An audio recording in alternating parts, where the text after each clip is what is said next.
Welcome to Your Family Dog, a podcast dedicated to helping families love living with dogs. Welcome back to the Your Family Dog podcast. I'm Tina Spring, and I'm joined today by my smart and pretty co-host, Julie Fudge Smith. And today we have a fan favorite back. We have the other Fudge sister. So we have Dr. Sara Wyckoff with us today, and she has like a whole huge, abundantly awesome list of credentials I'll let her share. But today we're going to talk about child development and the process of learning for our children and integrating dog care and dog raising and all of those parts together. So as is typical for the podcast, I did the introduction. Welcome, Dr. Wyckoff. We're so glad you're here. Not that I'm not glad you're here, Julie. I love you too. But I don't get to see Sara as often, so. Okay, Sara, would you like to give us your credentials and then I'll ask a question? Okay.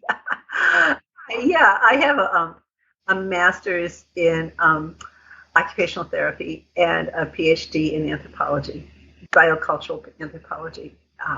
My fascination is with child development cross-culturally. So with that, she is the perfect person for us to talk to about developmental stages in kids, what kids can and cannot do at particular ages, as well as how do we work with those ages and to teach them something to acquire skills, in particular, working with a dog or helping to take care of the dog. How is that process? How does that process work? We can't just sort of say, okay, to our 5-year-old, here's the dog food, here's the scoop, here's the bowl, have at it. I think there has to be a little bit more to it than that. So what we would really like you to do is talk to us about the stages of learning and what we can expect to do with our various age groups. And the kind of age groups that Tina and I were looking at were sort of preschoolers, elementary age kids, middle school kids, and high schoolers. So you can address those as you see fit. So off you go, Sara. Okay. Well, first of all, there is a general principle about learning that we need to remember and be gracious about with ourselves and our children. And that is that there's 3 stages to learning. The first stage is intense, right? This is the same with your dog. It's I'm modeling for you what I expect you to do. You can imitate me. I'm giving you verbal prompts. I'm reminding you of every step. I am right there next to you, coaching you through this process. And we're going to repeat it over and over and over again for many days, okay? So that's the first stage. And you know you're out of the first stage when you start to see signs of independent initiation of those stages, that you don't need the prompting, you hold back a little bit and they're doing it, they're filling in. And then we get to that second stage, which is the variability stage. What happens if circumstances are slightly different? What happens if we're doing it at a different time of the day or a different environment? Say you've picked, my child is going to feed the dog. What happens if we've gone on a family vacation and you're feeding the dog? So there's a different circumstances and distractions, and maybe they need to have a little bit more prompting again. Don't forget, I put this here. This is the time of day just before we go out on our walk for this morning. Make sure that those kinds of things. During this phase, if you're focusing on what you're doing, you can do it fairly independently. And the third phase of learning is when you have gotten so good at it that you can multitask. It takes a long time to get to.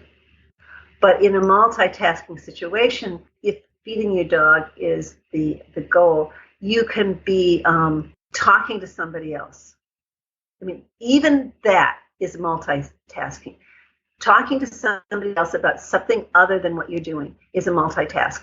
Having a conversation with your sibling, having another task that you're thinking about, like, okay, I got to get my books together because I got to go to school in a minute and I got to get the dog fed first. Those are multitasking situations, and that does not come until way out. It comes a long way out. So that's the case for all of us. Right. And if I would interject for those of you who are dog trainers, you can think of the first stage as your lure reward stage. You are luring the dog to do the behavior you want them to do and rewarding them for doing it. And then you start moving perhaps more towards clicker training. The second one is your distraction phase. So, for example, my dog can walk by my side beautifully inside. Now we're going to try it in the driveway. That's a distraction stage. I have to lower my expectations, increase my rewards, get the dog to focus on me more. So and then the multitask is when you've proved the behavior. That's when you can look at your dog, or you can go behind the wall. The dog can't see you. You say, sit, and the bottom hits the ground. He doesn't need you standing there in the particular position, in the kitchen, move your hand in a particular way. So same thing works with dogs as it does with kids. I just wanted to sort of add that in. Yeah, it's perfect. That's exactly those same phases. That's what we need to do with our kids. If we're going to teach kids a skill to work with their puppies, we need to remember it's a long process, and that those first two phases need a lot of attention. You are still doing, as the adult, you're still doing the task. You're having the child work with you. You can't just hand it over. I've shown you how to scoop the pebbles out and put them in the bowl, so go do it. I mean, sometimes it will work, but many times it won't. So, Dr. Wyckoff, does it even represent the same lesson as children or humans are moving through developmental stages, the same way it does with dogs, right? I might teach an 8-week-old puppy. They may have pretty decent skill, but boy, when we hit that adolescence, the dog might suddenly think they speak Swahili and sit doesn't mean anything anymore. I know that that's just a part of learning for that puppy, and we're just going to go back. But does the same thing happen with kiddos? Oh, yeah. Yes, definitely. What happens with kiddos is we have certain biologically programmed brain reorganization points. They're basically called growth spurts. At any time you get to a growth spurt spot, you know you're getting to a growth spurt spot because your kids, they may be physically growing, or they may be doing a brain growth, but they get irritable, they get grumpy, their frustration tolerance goes down. How about, does distractibility go up? Like, you used to be able to sit there and, shuck the peas. What is going on with you that you can't do that anymore? Right. And and I noticed for my son, those phases are really noticeable in a regular basis in toddlers and preschoolers. My son did it on the half year. Every year. The half year just was a disaster. And the beginning of the year, the next birthday, was beautiful, brilliant. I think, okay, we've hit our stride, everything's cool. And then it would all fall apart yet again. So we're going to be attuned to the fact that a child who's going through one of those phases is going to be harder. It's going to be harder for them to retain behaviors that they have already, because they're reintegrating and reorganizing their brains. And so this happens every year. And then there are big points, like at 6 years of age, there's a big growth spurt in the brain. There's a surge. There's a whole set of neurons that open up and migrate. And that causes an even bigger disruption. After which, you think about how school used to be structured, where in kindergarten you had a lot of physical activity, and by first grade you were expecting a child to sit still and really absorb auditory and verbal and visual stuff better. It's because they finished that integration of the body, and now they're ready to work with the mind better. That kind of thing happens. So there's big things too. Same thing at pre-adolescence through about 16, the brain goes through a constant reorganization process. First one part of the brain, then another part of the brain. So not only do you have hormones going on and the integration and organization of that hormonal surge that you have to figure out, and the major growth spurts of your body, but you also have various parts of your brain going on and offline. Do you find that there's a difference between boys and girls in these later, like these adolescent developmental phases, that parents might want to be aware of? Yeah. Okay, first of all, girls have it tougher earlier. They go through a faster, quicker growth spurt, and then they stop. All the women are nodding. We're all nodding. Yes. Yeah. And they're simultaneously they're dealing with a surge of progesterone and estrogen, right? And reorganizing that. So it's tough earlier, but the boys, they have a longer load of testosterone coming on stronger and stronger and stronger. Their muscles are getting stronger. Their aggression and their energy and their focus and their drive is increasing. And their bodies are growing and growing and growing and growing and growing and then growing some more constantly. So it's very disorienting to boys. And of course, they've got their voice change and all of that. It's very disorienting. It's more disorienting for boys than I think we realize. We get so focused on what's happening to the girls, but there's a lot of disorientation for boys too. It's not an easy time, but it's just a slower process.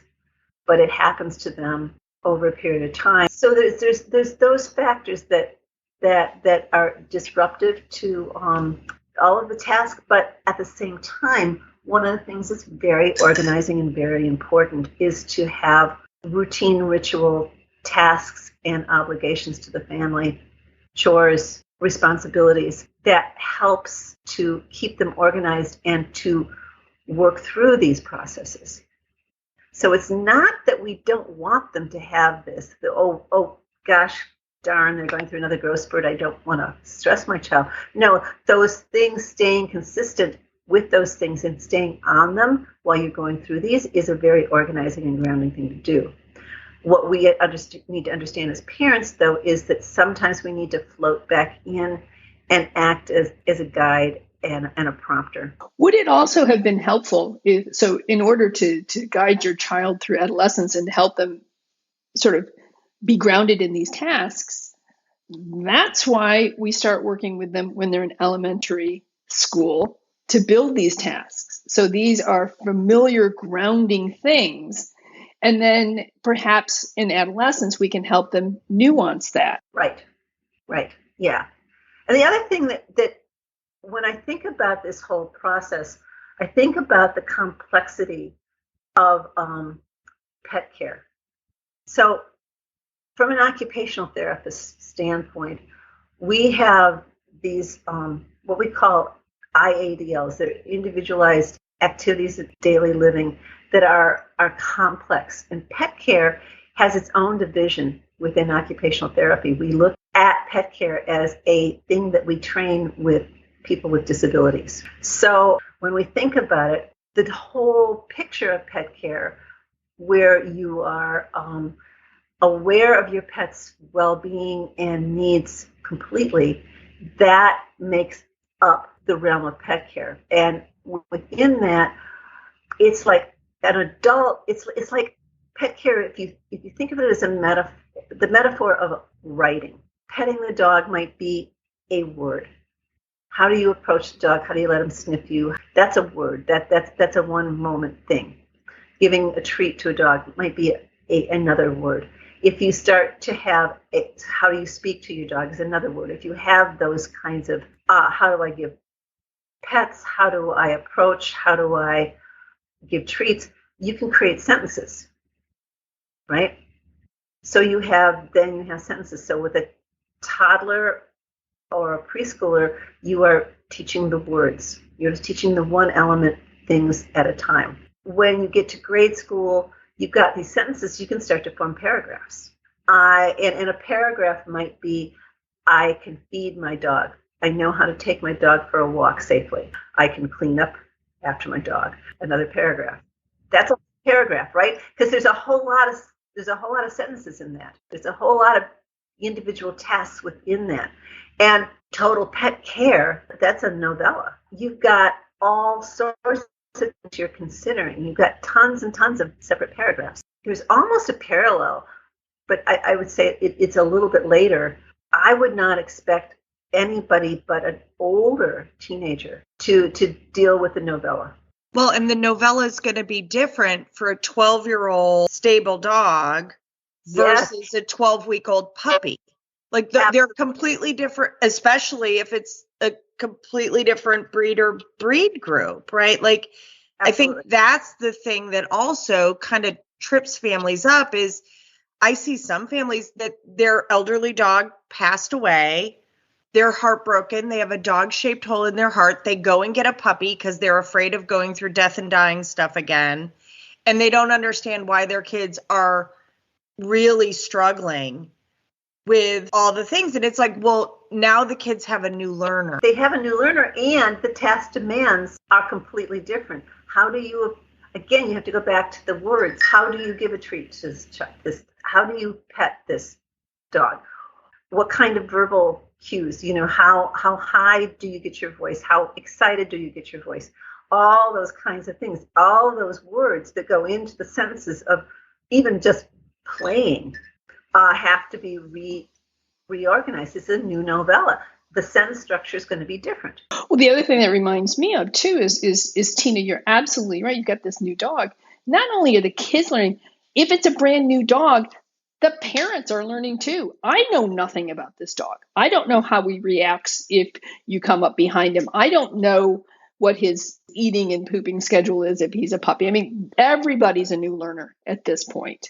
And I think it's really hard. Parents will say, well, we had a dog before. Yeah, well, that was 12 years ago when you had a puppy. And this is a different puppy. Are all three of your kids exactly the same when they popped out? Because I know mine weren't. So you got a different dog with a different genetics, different experience. You are new learners too. And I think it's just overwhelming. I think it's overwhelming enough for the parents, much less overwhelming to try and then incorporate my children into this process when I'm feeling overwhelmed too.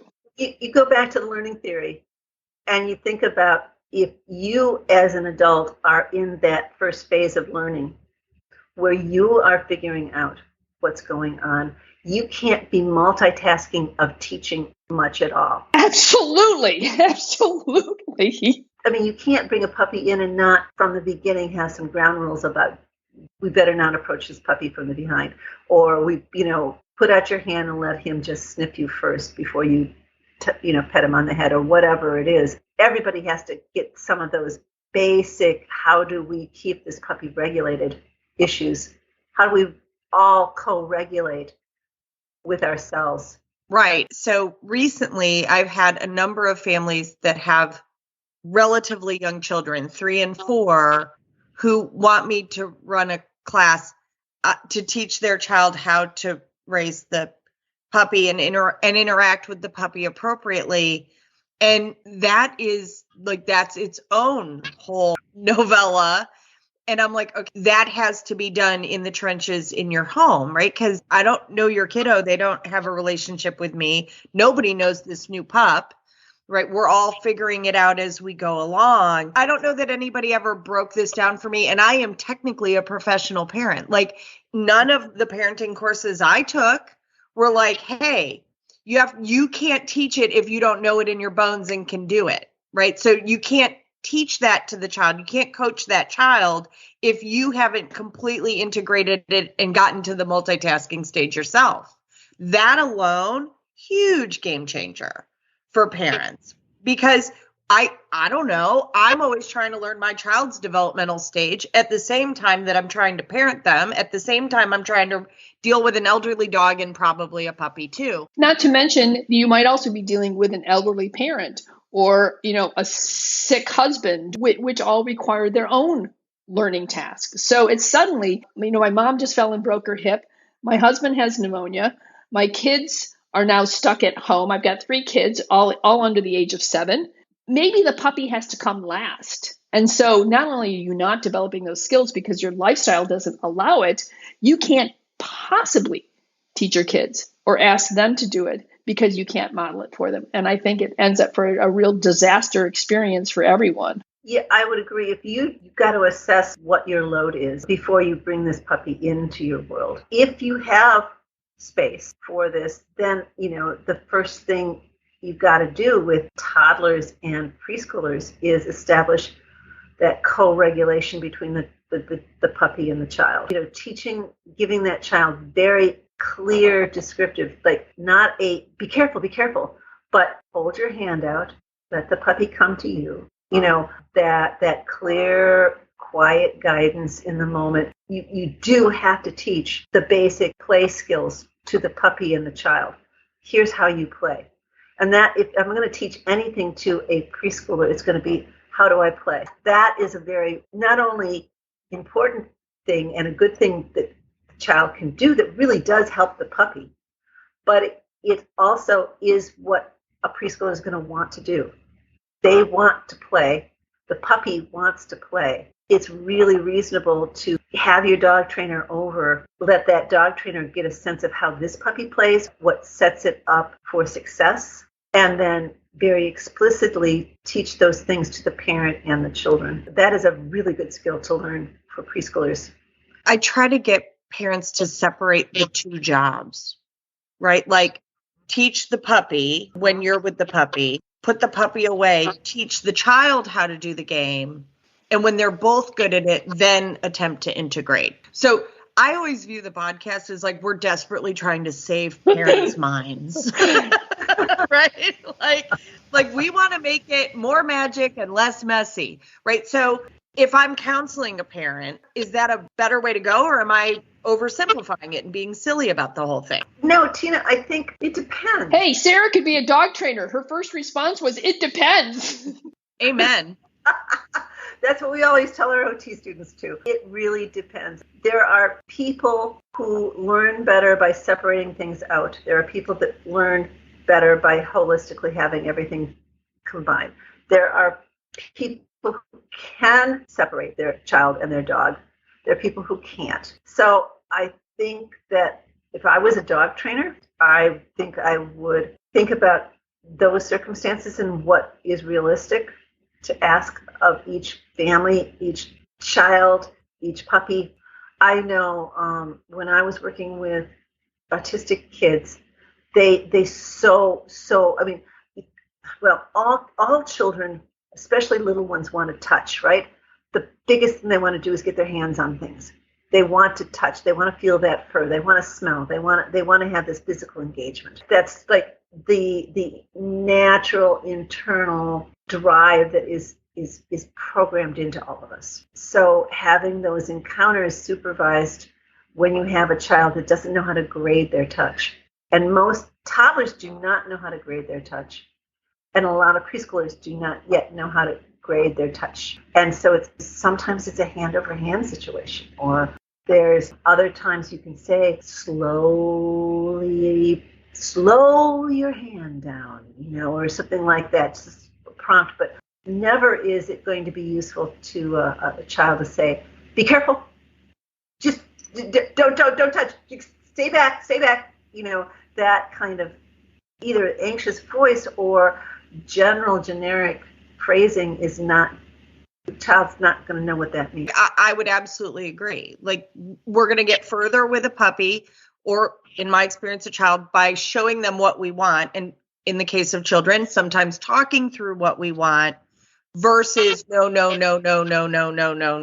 And I think it's the same thing. I see it's the same thing with puppies. Like, I'm like, okay, there's no way little Gracie, the doodle puppy's going to sort it out if all we're doing is telling her she's wrong. Like, we're not giving her the information she needs to be successful. So you're waiting for, her to somehow guess to get it right. And that's a really inefficient and frustrating for all involved way for learning to happen. Yeah. And the other thing about when I'm thinking about preschoolers, how to play with this dog, whether it's a dog or a puppy, it's the first thing I would teach that child. And you're going to do an enormous service to yourself if you have really spent up front the time, really scheduling and really knowing that the first couple weeks with this puppy in your house, that your job is to integrate the puppy into the household and the child get orientated to who this puppy is and how to play with them. If you can spend a lot of time uploading, just know I'm going to cancel all my other events. This is what our family's doing these next 3 weeks. And upfront loaded. That's, again, another reason why you have to assess, what is my load? How many other things am I responsible for? If you can't do that, it may not be the right time to bring a puppy into the house. Right. And that's where I think Julie and I would agree. I think Colleen would agree that often integrating a dog that's a known quantity, right? Like an already trained, already social, we know it likes kids, it's already house trained.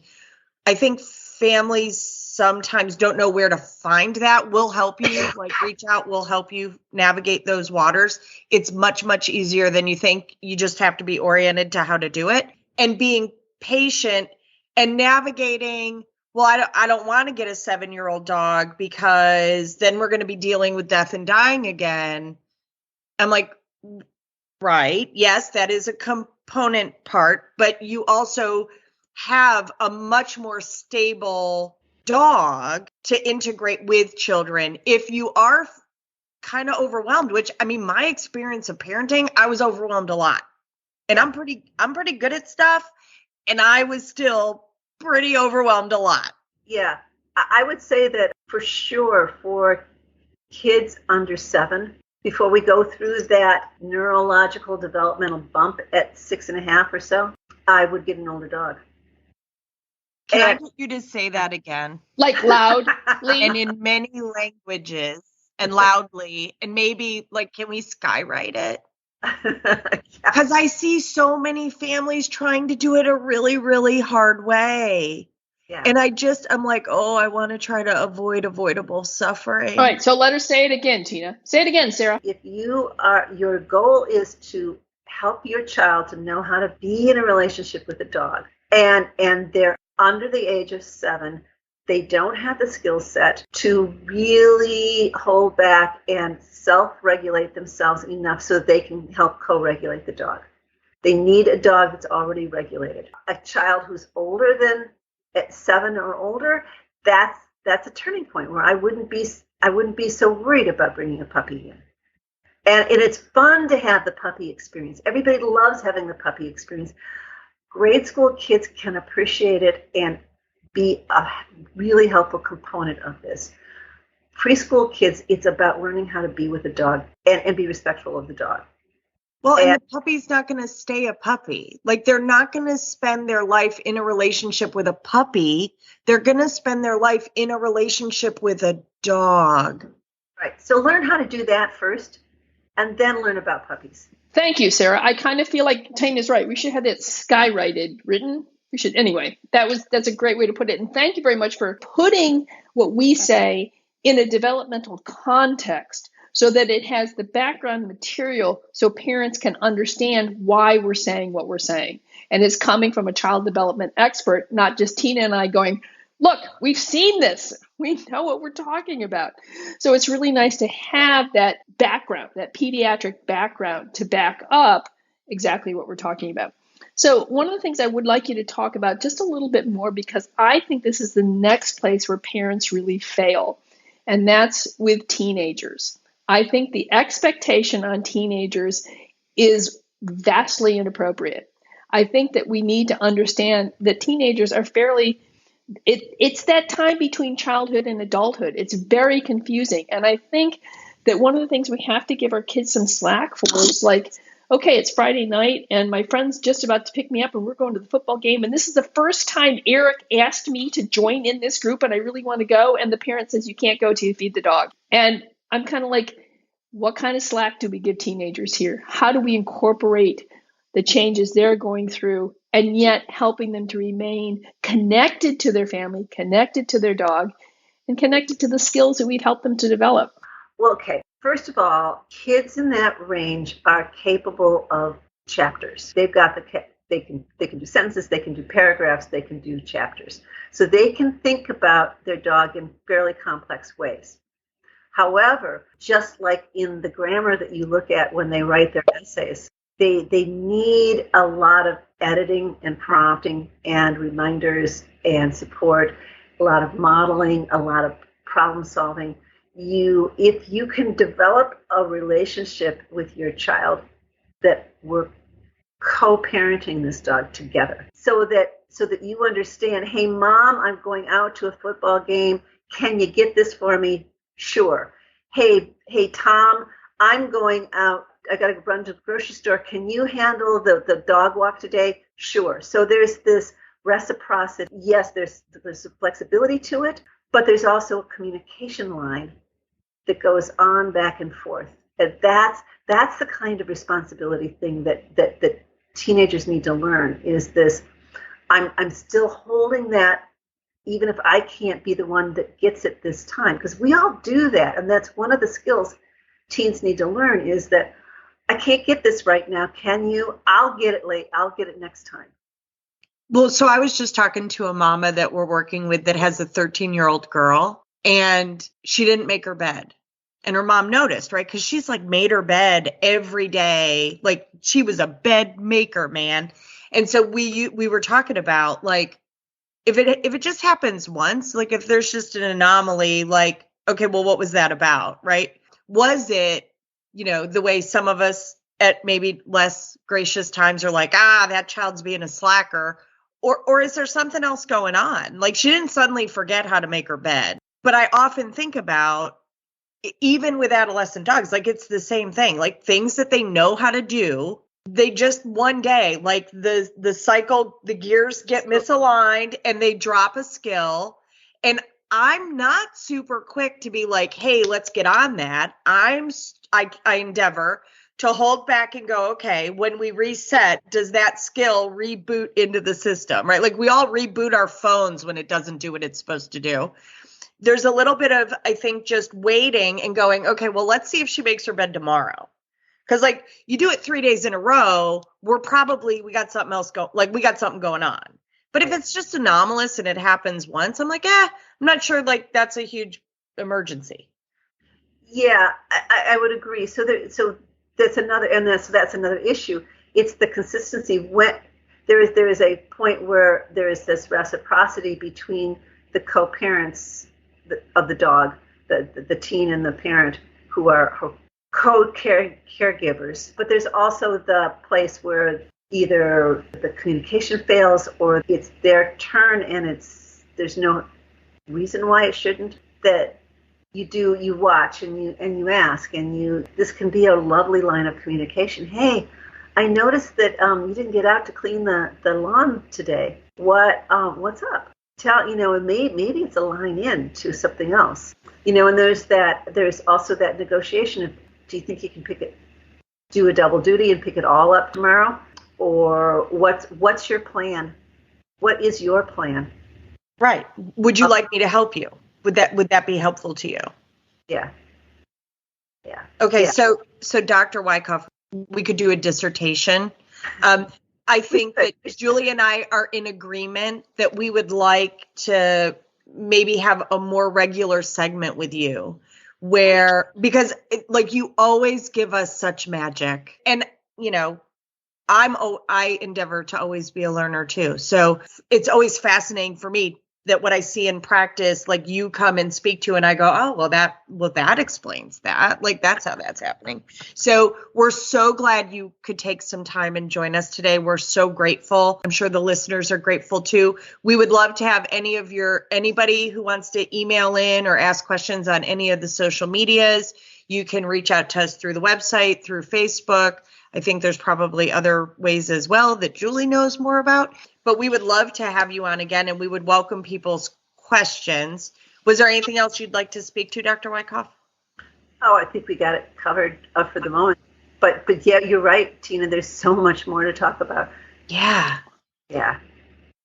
What about you, Julie? No, I think that we got the basics down. I think we got down what we wanted to, which is the idea of developmental stages and learning stages, which I think are important things to chew on for a while, and then we can dive into that deeper next time. And if you do want to contact us through the website, it's feedback@yourfamilydogpodcast.com. So thanks, and we'll see you all next time. Thank you. Welcome. Thanks for listening to Your Family Dog. Got questions? Interesting ideas? Visit www.yourfamilydogpodcast.com to share your thoughts.